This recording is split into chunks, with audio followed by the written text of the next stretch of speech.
1. Sarah Wilson was a servant in an aristocratic household when she made a decision that would change her life forever. She stole something from her employer. Accounts vary on exactly what, but most sources say it was jewelry, or perhaps a gown belonging to someone in Queen Charlotte's household. In 18th century England, theft by servants was a hanging offense. Sarah was caught, convicted, and sentenced to death. Then, at the last moment, her sentence was commuted to something considered more merciful: transportation to the American colonies. She would be shipped across the Atlantic and sold into indentured servitude for 7 to 14 years.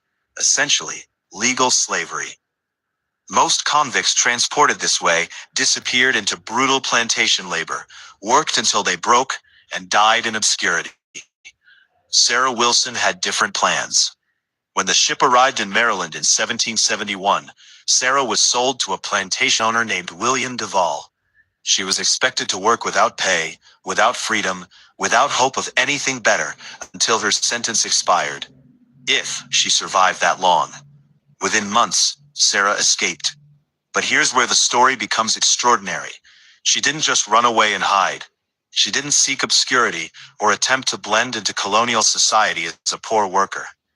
Instead, Sarah Wilson decided to become royalty. She began introducing herself as Princess Susanna Caroline Matilda, sister to Queen Charlotte, wife of King George III of England. She claimed she'd come to America on a secret diplomatic mission. She wore fine clothes she'd either stolen or convinced people to give her. She carried herself with aristocratic bearing. And colonial America believed her. Remember, this was 1771. The colonies were still British territory, desperate to verify her claims. Spoke with authority and carried themselves with confidence. Sarah understood this perfectly. She traveled through Maryland, Virginia, and the Carolinas, staying in the finest homes. Wealthy colonial families competed to host the princess.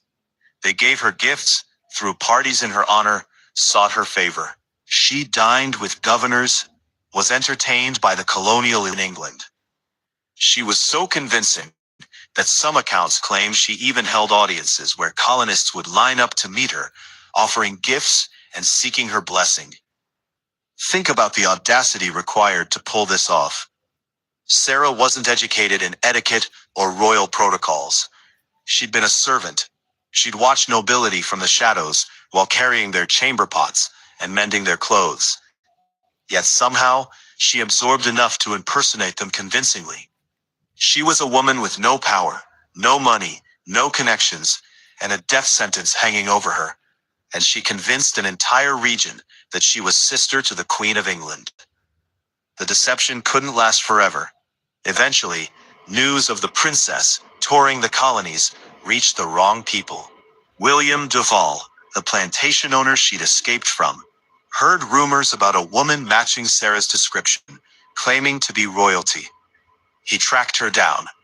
Some accounts say he found her at a social gathering, surrounded by admirers, being treated as honored guest. He exposed her in front of the colonial elite who'd been hosting her. Sarah was